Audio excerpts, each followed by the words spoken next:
আপনার কি হাতে পায়ে সরু সূচ ফোটানোর মতো বা পিঁপড়ে কামড়ানোর মতো ব্যথা হয় বা বৈদ্যুতিক শক লাগার মতো অনুভূতি হয়, হাত পা অবশ হয়ে যায় বা ঝিনঝিন করে? আপনার কি হাত পা কাঁপে, মাথা টলমলো করে, চলাফেরা করার সময় পায়ের গতিবিধি ঠিক রাখতে পারেন না, অর্থাৎ কোন জায়গায় পা রাখছেন বা তুলছেন এই বিষয়টা ঠিক করতে পারেন না? তাহলে আজকের এই ভিডিওটি মনোযোগ সহকারে শুনুন। এই যে সমস্যাগুলি আছে, এই সমস্যাগুলিকে প্রাথমিক অবস্থায় সাধারণ ভেবে অধিকাংশ মানুষই পাত্তা দেন না, কিন্তু এই সমস্যাগুলো একটা সময় এমন একটা পর্যায়ে যায় যখন হাজার হাজার টাকা খরচা করেও এই সমস্যা থেকে বেরোনো যায় না। কিন্তু একটি ভালো খবর আছে, আজকে এই ভিডিওর মধ্যে আপনাদের এমন 5টি সহজ সরল ঘরোয়া উপায় বা হোম রেমেডিজের ব্যাপারে বলবো, যেগুলোর সাহায্যে আপনি এই সব সমস্যা থেকে খুব সহজেই বেরোতে পারবেন।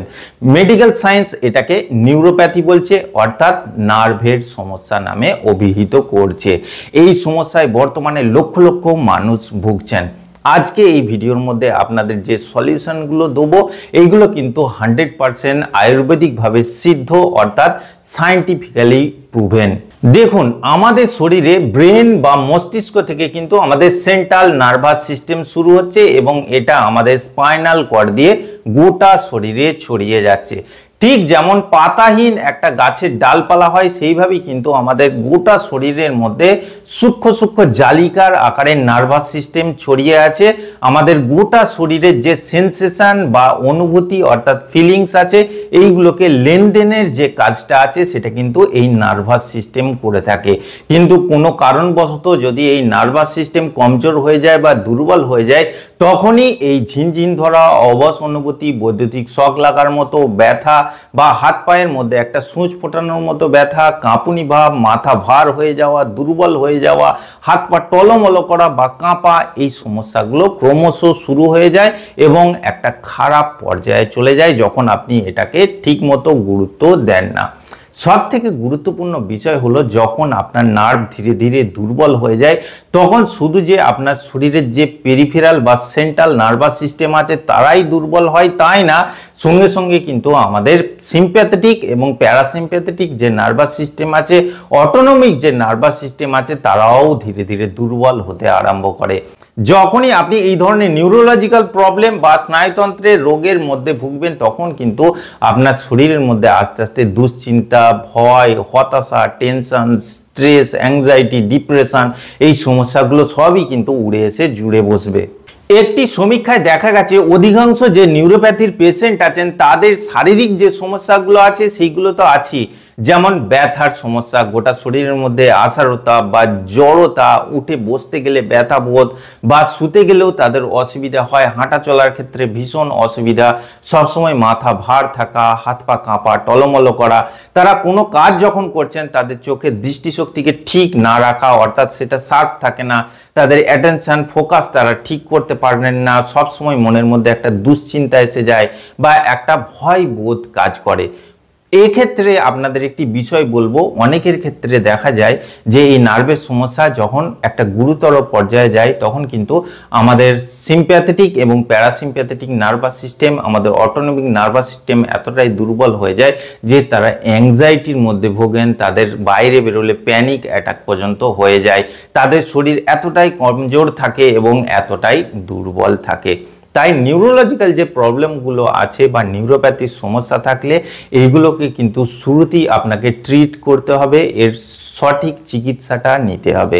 আজকে এই ভিডিওর মধ্যে আপনাদের যে 5টি ঘরোয়া উপায়ের কথা বলবো, এইগুলোকে যদি আপনারা ঠিকভাবে ফলো করতে পারেন বা অনুসরণ করতে পারেন, সেক্ষেত্রে কিন্তু এই ধরনের যাবতীয় যে নিউরোপ্যাথির সমস্যাগুলো আছে এইগুলো থেকে আপনি ধীরে ধীরে বেরোতে পারবেন এবং একটা সময় আপনি কোনো রকম ঔষধ ছাড়াই এই নিউরালজিয়ার সমস্যা থেকে নিজেকে বাঁচাতে পারবেন।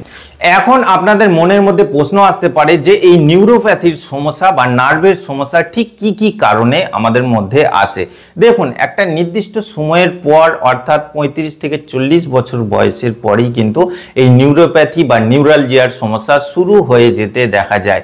আর এর যে মেজর কারণগুলো আছে তার মধ্যে 1 নম্বর হচ্ছে আমাদের শরীরের মধ্যে পুওর ব্লাড সার্কুলেশন, অর্থাৎ রক্ত সংবহন ঠিকভাবে হয় না আমাদের নার্ভ পর্যন্ত, অর্থাৎ আমাদের নার্ভাস সিস্টেম পর্যন্ত।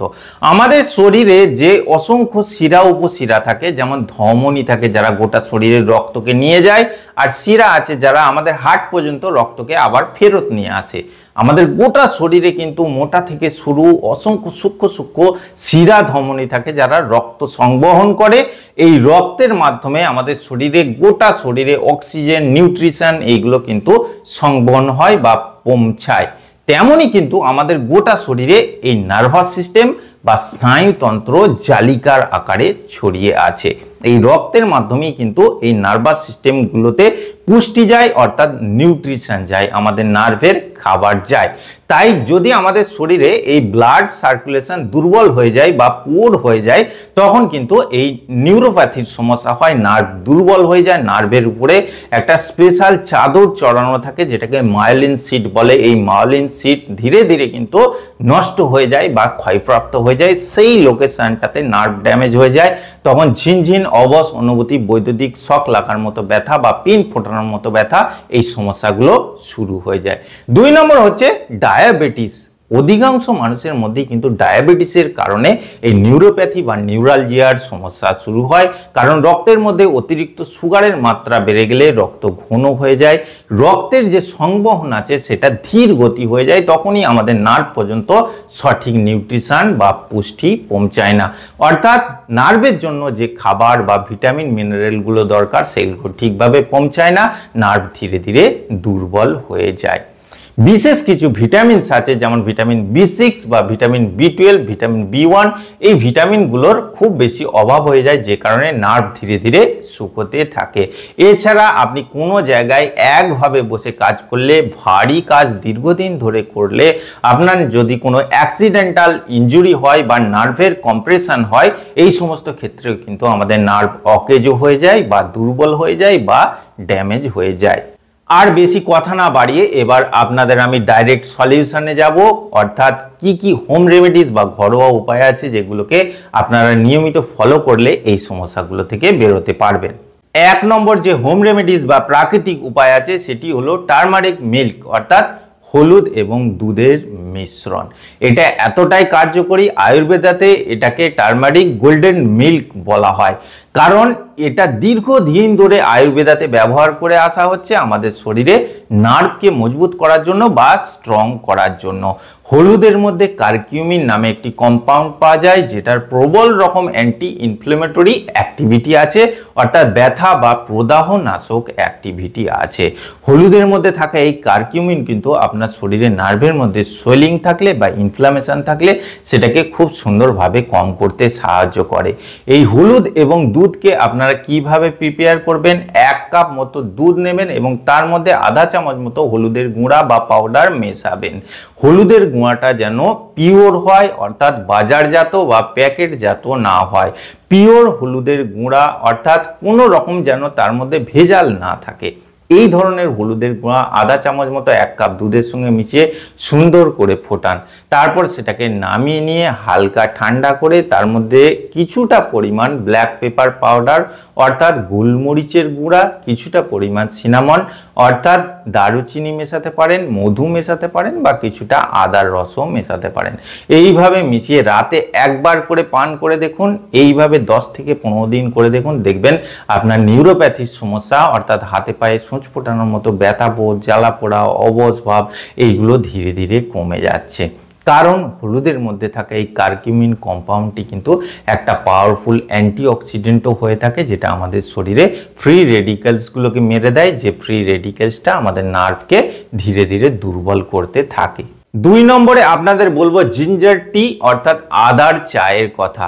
আদাকে আমরা রান্নার স্বাদ ও সুগন্ধ বাড়ানোর জন্য ব্যবহার করি ঠিকই, কিন্তু আয়ুর্বেদাতে এটাকে এক প্রকার সুপার মেডিসিন বলা হয়েছে, কারণ আদার মধ্যে জিঞ্জেরল নামে একটি কম্পাউন্ড পাওয়া যায় যেটার অ্যান্টি ইনফ্লেমেটরি এফেক্ট আছে, এবং আদার মধ্যে থাকা এই জিঞ্জেরল কম্পাউন্ডটি কিন্তু একটা প্রবল রকম অ্যান্টিঅক্সিডেন্ট এফেক্ট আনে।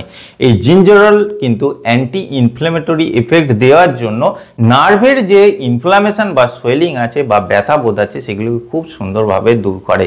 অ্যান্টিঅক্সিডেন্ট প্রপার্টি থাকার জন্য কিন্তু আমাদের শরীরে অক্সিডেশনের ফলে যে ক্ষয়ক্ষতিগুলো হয় নার্ভের সেইগুলোকে খুব সুন্দরভাবে দূর করবে। আপনাকে করতে হবে কি 2 কাপ মতো জল নিন, তার মধ্যে 2 ইঞ্চি মতো আদাকে সুন্দর করে ছিলে ছোট্ট ছোট্ট টুকরো করে দিয়ে দিন বা পিষে বা বেটেও দিতে পারেন, দিয়ে সুন্দর করে লো ফ্লেমে ফোটান। যখন সেটা 1 কাপ হয়ে যাবে ছেঁকে নিয়ে তার মধ্যে কিছুটা পরিমাণ মধু মিশিয়ে খেতে পারেন বা কিছুটা পাতিলেবুও দিতে পারেন। তবে ডায়াবেটিস যাদের আছে তারা কিন্তু মধু মেশাবেন না। এইভাবে দিনে 2 বার করে আপনি পান করে কিছুদিন দেখুন, দেখবেন আপনার শরীরে ব্যথা বেদনার সমস্যা বা অন্যান্য যেসব সমস্যাগুলো আছে যেগুলো নিউরোপ্যাথির কারণে হচ্ছে বা আপনার মস্তিষ্কের মধ্যে নানা রকম যেসব দুর্বলতা আছে সেগুলো ধীরে ধীরে ক্লিয়ার হয়ে যাবে। 3 নম্বরে আপনাদের বলবো সিনামন টি অর্থাৎ দারুচিনির চায়ের কথা। এই দারুচিনির মধ্যে এমন কিছু কম্পাউন্ড থাকে যেগুলো আপনার রক্তের মধ্যে গ্লুকোজের মাত্রাকে খুব সুন্দরভাবে কমিয়ে দেয়। আর আপনারা জানেন যে ডায়াবেটিস রোগীদের মধ্যেই কিন্তু এই নিউরোপ্যাথি বা নিউরালজিয়ার সমস্যাগুলো বেশি হয়। এই হাত পা অবশ হয়ে যাওয়া, ঝিনঝিন করা, হাত পায়ের মধ্যে অনুভূতি শূন্যতা অর্থাৎ লস অফ সেন্সেশনের সমস্যা কিন্তু ডায়াবেটিস রোগীদের মধ্যেই বেশি দেখা যায়। এবং গবেষণায় দেখা গেছে যে নিউরালজিয়া বা নিউরোপ্যাথি কিন্তু অধিকাংশ ডায়াবেটিসের ফলেই হতে দেখা যায়। তাই আপনি যদি সিনামন টি বা দারুচিনির চা নিয়মিত পান করতে পারেন সেক্ষেত্রে আপনার সুগার লেভেল কন্ট্রোলের মধ্যে থাকবে। সঙ্গে সঙ্গে এর মধ্যে এমন কিছু এসেনশিয়াল ফাইটোকেমিক্যালস এবং কম্পাউন্ড থাকে যেগুলো কিন্তু নিউরোপ্যাথি থেকেও আপনাকে মুক্তি দেবে। বেশি কিছু করতে হবে না, 1 কাপ জলের মধ্যে একটা সিনামনের স্টিক দিয়ে দিন বা একটা টুকরো দিয়ে দিন এবং সেটাকে লো ফ্লেমে ফুটান কিছুক্ষণ ধরে, তারপর ছেঁকে নিয়ে সেটাকে আপনি দিনে 1 বার করে পান করুন। তাহলে কিন্তু আপনার নিউরোপ্যাথির সমস্যার সঙ্গে সঙ্গে আপনার ব্রেনের মধ্যে যে খুশির হরমোনগুলো আছে সেইগুলোও ধীরে ধীরে বেড়ে যাবে। আপনার দুশ্চিন্তা বোধ বা অ্যাংজাইটি ডিপ্রেশন থেকেও আপনি খুব সহজেই মুক্তি পাবেন। 4 নম্বরে আপনাদের বলবো ফেনুগ্রিক ওয়াটারের কথা অর্থাৎ মেথি দানাকে জলে ভিজিয়ে খাওয়া। এটার বিভিন্ন রকম কার্যকারিতা আছে, বিশেষত যারা সুগারের পেশেন্ট আছেন তাদের জন্য ম্যাজিক্যাল কাজ করে। কারণ মেথি দানার জল বা মেথি দানা কিন্তু রক্তে সুগারের মাত্রাকে কমাতে সাহায্য করে, সঙ্গে সঙ্গে ইনসুলিনের মাত্রাকেও কিন্তু বাড়াতে সাহায্য করে। রাত্রে 1 গ্লাস জলের মধ্যে 1 চামচ মতো এই মেথি দানা দিয়ে দিন এবং সেটা সারা রাত ভিজবে, সকালে জলটা পান করে নিন এবং মেথির বীজ বা দানাগুলোকেও সঙ্গে চিবিয়ে খেয়ে নিন। এতেও কিন্তু আপনি আপনার নার্ভের সমস্যা থেকে খুব সহজে রিকভারি করতে পারবেন। সঙ্গে সঙ্গে ডায়াবেটিসের মাত্রাও ধীরে ধীরে কন্ট্রোলের মধ্যে থাকবে। লাস্ট এবং শেষ যে রেমেডিটির কথা বলবো সেটি হলো গার্লিক মিল্ক অর্থাৎ রসুন এবং দুধ একসঙ্গে মিশিয়ে খাওয়া। এটা শুনে অনেকেই বলবেন যে এটা কিভাবে সম্ভব, কিন্তু এটা একটা ম্যাজিক্যাল উপায় নার্ভের সমস্যাকে দূর করার জন্য। 1 গ্লাস বা 1 কাপ মতো দুধের মধ্যে 2 কোয়া রসুনকে ছিলে নিয়ে ছোট ছোট টুকরো করে দিয়ে ফোটান এবং কিছুক্ষণ পর সেটা ছেঁকে নিয়ে রাতে 1 বার করে পান করুন। দেখবেন আপনি নার্ভের সমস্যা থেকে খুব সহজেই মুক্তি পাবেন। আপনার সিম্প্যাথেটিক, প্যারাসিম্প্যাথেটিক, অটোনমিক নার্ভাস সিস্টেমের দুর্বলতা থাকলে সেটা কিন্তু খুব সহজেই দূর হবে। সঙ্গে সঙ্গে আপনার নিউরালজিয়া বা নিউরোপ্যাথির সমস্যা থেকেও আপনি মুক্তি পাবেন।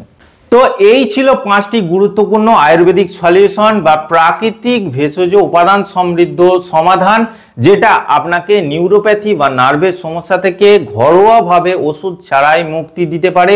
এছাড়া আপনাদের আরও কিছু আনুষঙ্গিক টিপস দেব, যেমন হলো ভিটামিন B6 এবং B12 সমৃদ্ধ, বিশেষত ভিটামিন B সমৃদ্ধ যেসব খাবার দাবার আছে সেগুলো কিন্তু আপনাকে নিয়মিত খেতে হবে। যেমন বাদাম, আখরোট, সবুজ শাকসবজি, এগুলোর মধ্যে এই ভিটামিনগুলো প্রচুর পরিমাণে থাকে, যেগুলো আপনাকে নিয়মিত খেতে হবে আপনার নার্ভকে স্ট্রং এবং মজবুত রাখার জন্য। প্রতিদিন অন্ততপক্ষে কিছুটা পরিমাণ এক্সারসাইজ করুন যাতে আপনার শরীরটা সচল থাকে। সঙ্গে সঙ্গে 8 থেকে 10 গ্লাস মতো জল পান করুন, যেটা আপনার শরীরের মধ্যে রক্তের বা ব্লাডের ফ্লোকে ইমপ্রুভ করবে, যাতে আপনার নার্ভাস সিস্টেম পর্যন্ত রক্তের সংবহনটা ঠিকভাবে হয়, সঙ্গে সঙ্গে নার্ভের নিউট্রিশনগুলো সঠিকভাবে পৌঁছায়। এইভাবে আপনি চলতে থাকুন, নিউরোপ্যাথির যে কোনো সমস্যা থেকে আপনি ঘরোয়া উপায়ে মুক্তি পেয়ে যাবেন। আশা করছি আজকে ভিডিওটি আপনাদের ভালো লেগেছে। যদি ভালো লাগে অবশ্যই একটি লাইক করে আমাকে অনুপ্রাণিত করবেন। আর এই ধরনের বিষয়ভিত্তিক ভিডিও পাওয়ার জন্য আমার চ্যানেলটিকে সাবস্ক্রাইব করে পাশের বেল বাটনটি টিপে অল অপশনটি ক্লিক করে দেবেন। দেখা হচ্ছে পরের ভিডিওতে। ভালো থাকবেন, ধন্যবাদ।